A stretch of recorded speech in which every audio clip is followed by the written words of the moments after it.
Greetings, my lords. My name is Stuart, son of Michael, and welcome to this week's review of the 4 Hobbits from the Lord of the Rings films. Over the course of this month, we have discussed Aragorn, Legolas and Gimli, Gandalf, and now we are rounding up the last of the Fellowship. Oh, all right. Well, there's always D in December. However, for now, let's head to the Shire and plow that like and subscribe button and plant a comment to let me know if there are other Lord of the Rings characters you want me to cover this year. But for now, however, we have some hobbits to discuss. First, my personal favorite hobbit, Peregrine Took, son of Paladin Took. And unfortunately, there really isn't much to discuss outside of his family history. He is the youngest of the hobbits at the small, tender age of 29. As such, he is the most impulsive, and he's just a goofy little guy who is impulsive and a bit of a jokester. He begins the series at a solid chaotic neutral. Next is Meriadoc Brandybuck, or Merry for short. Merry is considered to be the brainiest and smartest of the hobbits. In the book, he was the one to supply the 4 of them with maps, ponies. He's very outdoorsy and adventurous. While not as wild and goofy as Pippin, he frequently hung out and got him into trouble. As such, Merry will also start at chaotic neutral, but considering how level-headed he actually is, this actually leans him towards neutral. Samwise Gamgee, otherwise known as Samwise the Brave, you know what? It's actually been funny watching my generation grow up with this series. When we were all teens, all the girls I knew were very much into Legolas, and when we hit our 20s, a lot of them became extremely fascinated with the very manly Aragorn. But now, everyone who is entering their 30s understands that Samwise is the true husbando of Lord of the Rings. He is the bravest, most level-headed, and most loyal, and he's the most emotionally intelligent out of them, and all in all, he's just a good friend. He starts the series as Frodo's gardener and bodyguard, and is just a genuinely great fellow. I don't care what anyone says, Sam starts at the best alignment of lawful good. But we can all have someone like Samwise in our lives, someone who can care, carry us up the tallest mountains, and across the harshest rivers. And you too can do that with our Kickstarter project, The Complete Waifu Handbook. Why settle for an elven archer or a rogue ranger who hasn't seen a bath in 2 weeks when you can have a fetching class that is reliable in both Pathfinder and 5e? Oh no, some of you are saying, it can't be that perfect. Well, I have the specific cooking needs, and this Kickstarter can provide that, as well as epic races, items, and spicy subclasses to satisfy any homebrew needs. So stab that link with your elven blade in order to become a VIP for our Kickstarter. For only $1, it guarantees you the best deal on our Kickstarter. You get 10% off on the softcover book, and if we reach our goal of $20,000 in funding, that softcover gets upgraded to a free hardcover, saving you more than $30 in value. It's just as simple as walking into Mordor, maybe even simpler. Follow that link, become a VIP, and support the Kickstarter today over at getwaifu.loadingcrewcrafts.com. This promo is to let you know that we are less than 2 weeks away from launch, and I know on the last few videos we've been saying we'll be launching September 1st, and that's a bit of an oopsie-doopsie on my part. Instead, we will be launching Tuesday, September 5th, at 11 a.m. Eastern Standard Time. I'll be hosting a live stream that morning so that you know that we'll be launching on that day. Keep your eyes peeled for this thumbnail. This live stream will preview what rewards will be given out during the Kickstarter, as well as our plans going forward and any potential stretch goals that we're going to be attempting to achieve. This stream will also have myself, my wife, our good friend Literature Devil, and possibly Josh Scorcher, the guy who played Kefka in the Kefka alignment video. He actually did all the Pathfinder 2nd edition stuff for that book. So don't forget to follow the Kickstarter, become a VIP using the link in the description and the pinned comment, and join us September 5th at 11 a.m. Eastern Standard Time for our complete Waifu Kickstarter launch stream. Actually, with that shill out of the way, we finally end up on Frodo Baggins, the adopted child of Bilbo who lost his parents at an early age due to a boating accident. As he grew up with Bilbo, the two became close, and he has had a profound effect on Frodo, granting him wisdom and knowledge of the outside world. Frodo is proficient in Elvish, has a great knowledge of the outside world, and is outgoing and curious much like Bilbo was, but is still a hobbit at heart who is perfectly content remaining where he is. As such, we'll begin Frodo Baggins at the beginning of the trilogy at true neutral. But with that out of the way, let's go. What was that? You're late. A wizard is never late, Frodo Baggins. Frodo is reading a book under a tree while waiting for Gandalf. The two are reunited and have a brief conversation in which Frodo pesters Gandalf for setting Bilbo on his adventure and thus labeling Gandalf a disturber of the peace. After their conversation, Frodo heads off to help set things up for his uncle's party. Neutral good on Frodo's behalf.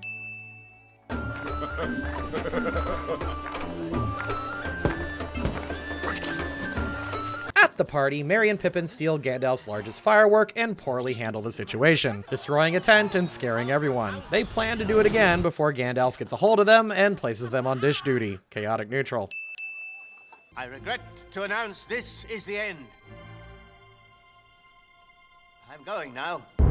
Frodo heads back to Bag End after the party and deduces that Bilbo has indeed left the Shire. Gandalf informs him that he is Bilbo's heir and obtained all of his money, possessions, and his magic ring. Gandalf heads to Minas Tirith in order to find answers before warning Frodo not to put on the ring and to... keep it secret.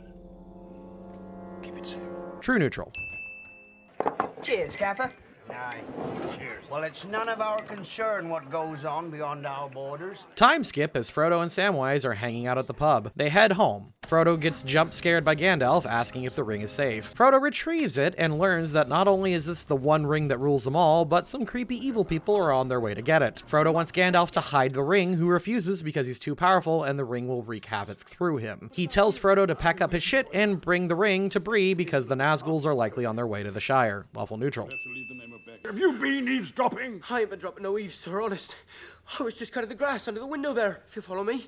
With Samwise now fully aware of the situation, he can't stay in the Shire because he'll probably be captured and tortured just like Gollum was, so Gandalf and Frodo take him with for everyone's safety. Sam is actually Frodo's best friend and his master in the book. He's basically Frodo's butler and gardener, and he's more than willing to go with Frodo, but he's not happy about going, so we're gonna give Sam a neutral good for this. You've been in the Farmer Maggot's crop. Merry and Pippin tumble across Sam and Frodo's path while stealing vegetables. Actually neutral evil. Get off the road! The four hide behind a tree from a Nazgul. Frodo nearly gives in to the temptation of the ring, but before he can put it on and reveal their whereabouts, Merry throws their bag of food off into the distance, pulling Frodo out of the trance and sending the Nazgul screeching in that direction. Frodo gets a chaotic neutral for almost giving into the ring, and Merry gets a neutral good for distracting and saving their lives. Right.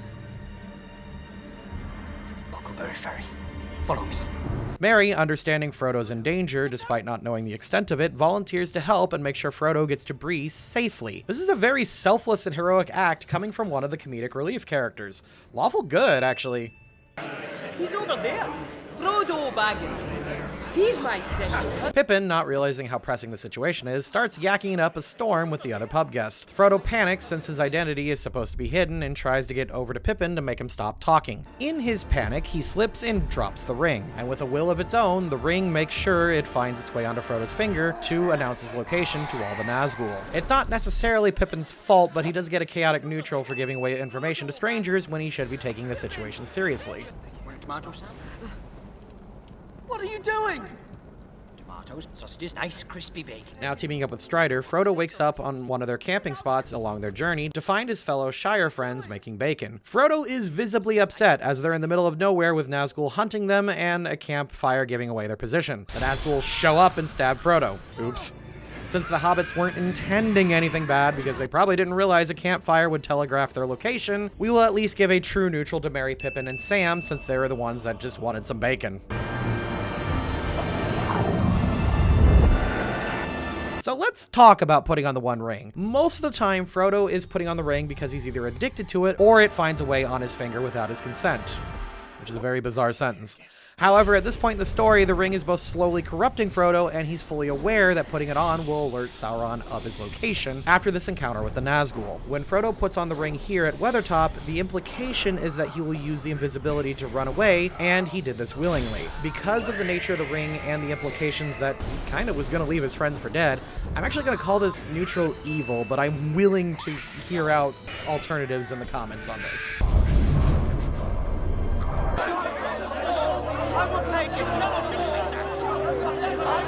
Waking up in Rivendell with a scar that will haunt him for the rest of his life, Gandalf gathers the Fellowship of the Ring and Frodo, who volunteers to carry the ring to Mount Doom. He also gets Sting and Mithril armor from Bilbo. Lawful good. Mr. Frodo's not going anywhere without me. Wait, we're coming too. One thing I would like to point out is that the rest of the Hobbits are also volunteering to go with the Fellowship of their own free will and are fully understanding the danger involved. This is incredibly brave of them to do so, even if the danger goes over their heads a little bit. I'm going to give them all a lawful good. Move your feet. That's good, Pippin. Thanks. Faster. While learning basic sword fighting, Boromir accidentally smushes Pippin's fingers, who starts kicking him, and then Merry joins in on beating up Boromir. Everyone watching just seems to be getting a kick out of it, and Boromir's even laughing, but still, I guess a chaotic neutral, sure.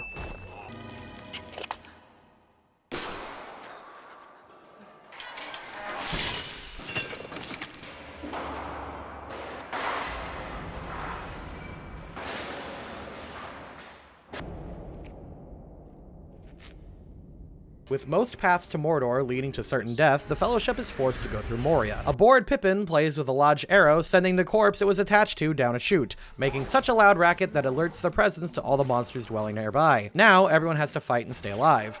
Neutral good for Frodo, Sam, and Merry for helping out during the fight, but a chaotic neutral for Pippin for causing the fight in the first place. If you ask it of me, I will give you the One Ring.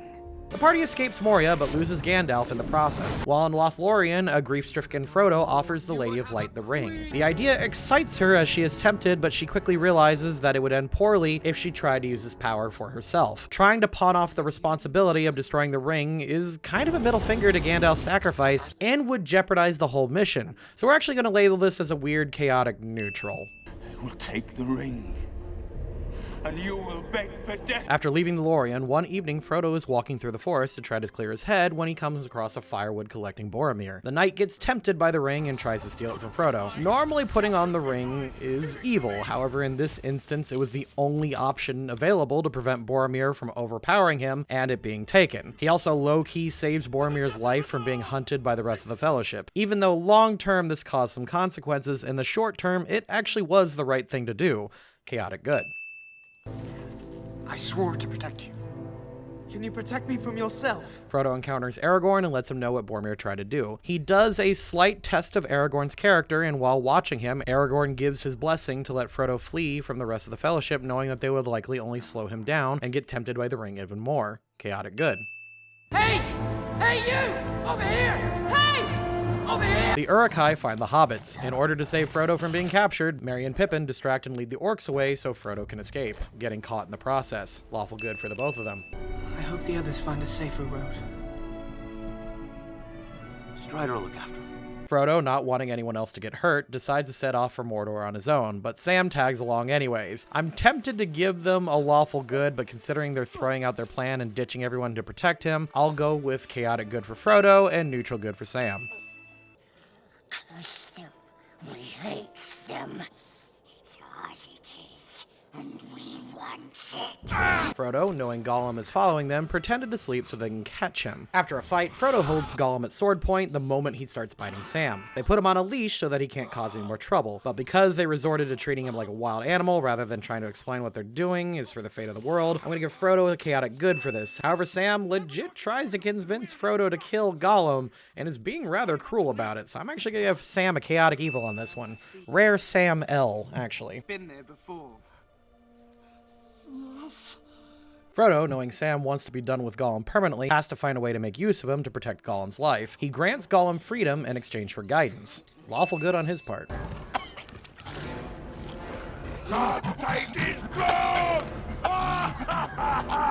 Now prisoners to the orcs, Pippin notices Merry passing out and calls for medical attention. The Uruk-hai aren't thrilled to be stopping, and the situation is presented like they poured piss down Merry's throat. But actually, orc draught is a rejuvenating medicine made from herbs, liquor, blood, and mud. It also gives some insight on how the orcs were able to run day after day from there to Isengard, which is actually something I actually didn't know about until James wrote that in the notes here. Pippin risked getting knocked out or beaten into silence when he demanded help, then dropped a brooch to signal Aragorn that they were tracking them in the right direction, which, all in all, we're going to be labeling this as neutral good. Wait. This creature is bound to me. Frodo and Sam are caught by a group of Gondor soldiers. After lying to Faramir that Gollum was not part of their group to stay low-key, Frodo relents when they threaten to kill Gollum. Chaotic good.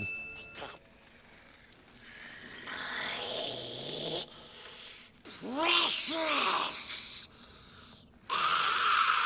After Gollum is interrogated and reveals that they have the ring, Sam tries to talk Frodo into using the ring's invisibility to escape. Samwise should know by now that how dangerous it is, and his suggestion is kind of chaotic good for Sam. As for Frodo, he resists the ring's perfect opportunity to tempt him, so we're actually going to give him a neutral good for this.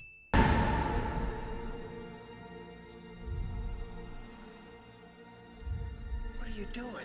After being brought into Osgiliath, Frodo gives into the ring and tries to give it straight to one of the Nazgul. This is a movie-only scene, by the way, we should know this. However, we are still going to count it. Sam tackles Frodo to stop him, and we're gonna give a chaotic evil for Frodo for trying to hand over the ring, and neutral good for Sam for stopping him. Faramir sees this go down and understands now that the power of the ring corrupts the user, so he allows Sam and Frodo to continue on their way. There was this large barrel full of pipeweed, and we smoked all of it. And then you were sick.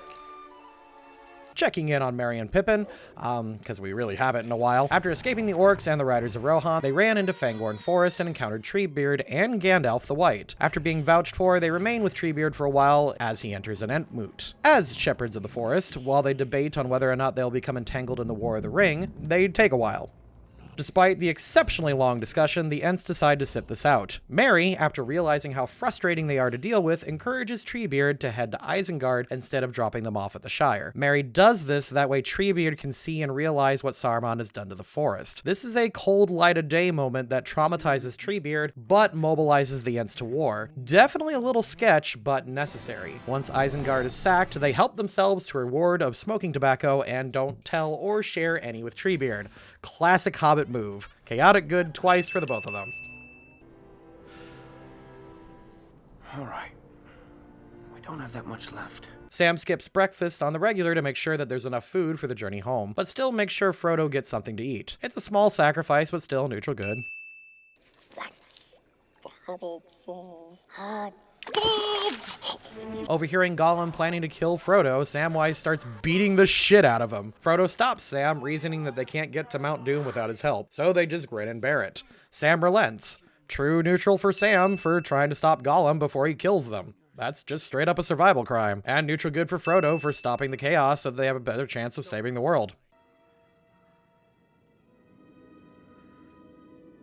Pippin, vexed by the Palantir that belonged to Saruman for a hot minute, is ordered to hand it over to Gandalf. Curiosity does overwhelm him, and he sneaks a peek at it in the middle of the night. Sauron attacks him through the sphere, and Gandalf wakes up. They find that he has had a vision from the orb which showed Pippin the next place of attack. I suppose this is a chaotic neutral for stealing a look at it in the middle of the night, and a lawful good for withstanding Sauron's prying into his mind and informing Gandalf about it. Don't you understand?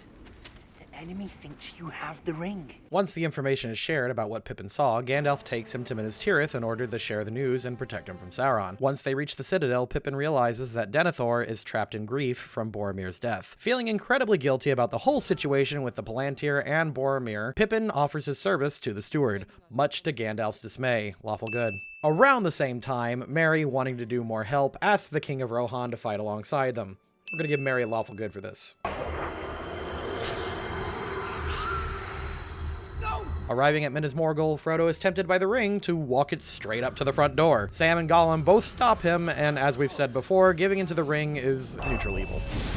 Oh my, I'm sorry. I didn't mean it to go so far. I was just so angry. Here, just rest a bit. I'm all right. No, you're not all right. Upon finding the last of the food is gone, Gollum frames Sam with the breadcrumbs that had been planting it on his jacket. Sam starts pummeling Gollum in retaliation, and Frodo has to pull him off. Frodo believes Gollum's lies that Sam is tempted by the ring and sends Sam away. Chaotic evil on Sam for beating up on Gollum, even if it was for a very good reason, and chaotic stupid for Frodo for believing Gollum.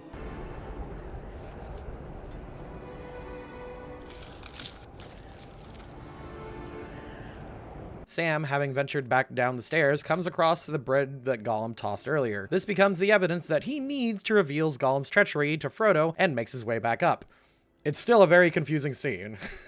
Everyone is memed on this scene, and it deserves it. He does save Frodo from Shelob, but unfortunately Gollum is missing. And even more unfortunately, a patrol finds Frodo's body before Sam can hide it, and once again they are separated. Lawful good.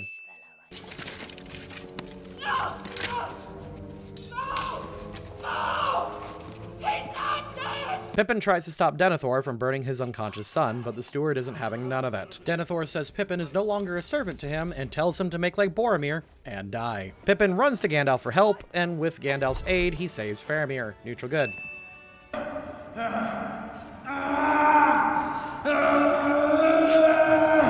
Sam follows the orcs to the tower that they're holding Frodo in and fights his way to the top.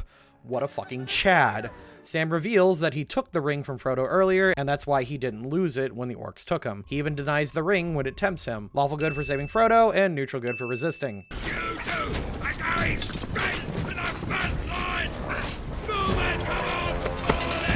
Disguising themselves in orc armor, Frodo and Sam are drafted into a platoon for an oncoming battle. Frodo tells Sam to start a fight as a distraction so that they can slip away. This somehow works. Neutral good. I can't carry it for you, but I can carry you. Come on! Spent, Frodo needs to rest, but they're so close that Sam opts to carry Frodo as far as he can. Neutral good, and what a good bro. Jumped by Gollum, Sam tackles him off Frodo. While Sam is holding off Gollum, Frodo runs ahead with the ring to destroy it before Gollum can stop him. Chaotic good.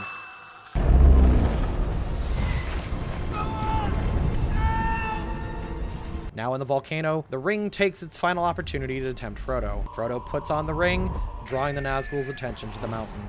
Neutral evil.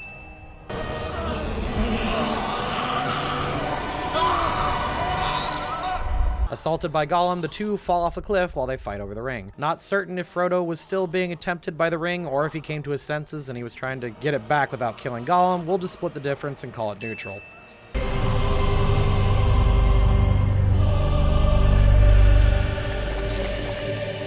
With the ring destroyed, Mordor's forces go on the fritz. The Eye of Sauron falls, Frodo and Sam make their getaway and are saved by Gandalf flying in on the eagles. What's really sad attention to detail here is that there are 3 eagles. One for Sam, one for Frodo, and one for Smeagol. Good eye for whoever pointed that out. It took a long time for people to notice that. That was really good. But with their long and arduous quest complete, they both get a lawful good.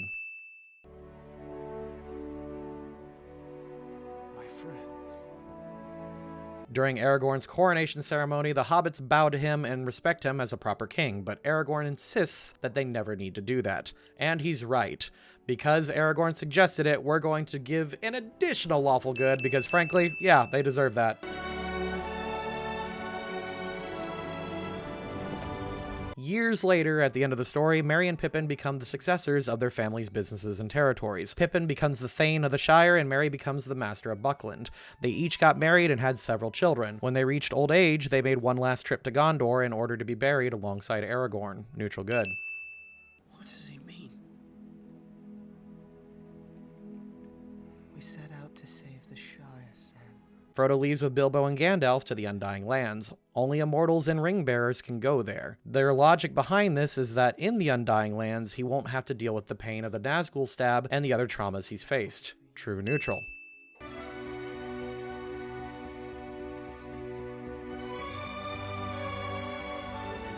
For the remainder of Sam's life, he spends most of his retirement in the Shire. He marries Rose Cotton, and they have 13 children. Wow, go Sam. Sam was also elected as mayor of the Shire for 7 long consecutive terms, where he was presumably considered a decent politician. Yeah, I know I'm breaking my own rule here again. After his wife died, he left his stories and possessions to his children and eventually set off to the Undying Lands to enjoy an immortal life with Frodo. Lawful good. I absolutely love hobbits. Hobbits are wonderful little buggers who mind their own business and they like what they like. They have their own personal and community problems, but for the most part, they are simple folk who represent the everyman of real life. And again, Tolkien hated allegory. Tolkien wrote his stories with the intention of telling a history and was unconcerned with the interpretation or concern of others. And to be honest, that is one of the most Hobbit things I have ever heard. The Hobbits are fantastic because I love how, in the world and setting of Middle-earth, all these cultures and creatures have drawn all these conclusions about the Shire, and the little folk and the Hobbits just could not care less what they think of them. They tend their fields, drink their ale, and live their lives according to their own rules. And by golly, that's a fun group. But what I love most is that Tolkien always went out of his way to demonstrate that the small folk, meaning the hobbits, are just as important as the mighty kings, powerful wizards, and every other creature in Tolkien's cosmology. People tend to forget that the majority of the world are like hobbits, and they deserve just as much respect as everyone else. Every Brandybuck, every Took, Baggins, or Proudfoot, or Proudfeet, or whatever has a story to tell and a part to play. Not every part or story is exciting as these hobbits, but they are important to keep. If you look look at the wiki and if you look at the letters that Tolkien wrote, he chronologued nearly every important moment of his world, and he took just as much care in providing history for the Shire because he understood that their history was just as important as the rest of Middle-earth's. And again, these stories aren't meant to represent, but stories that are meant to teach on how to be good and honorable people. Pippin found honor despite being a screw-up. Merry found glory despite being small. Samwise was frankly the greatest hero in the series, and Frodo kept going despite the literal weight of the world on his tiny shoulders. The Hobbits, to me, are the most inspirational characters in Lord of the Rings, not because they have the least desire to adventure, but because they know it's the right thing to do, despite the fact that they don't have as much to contribute. Thank you to the patrons, support the Complete Waifu Kickstarter, and I'll see you all next time.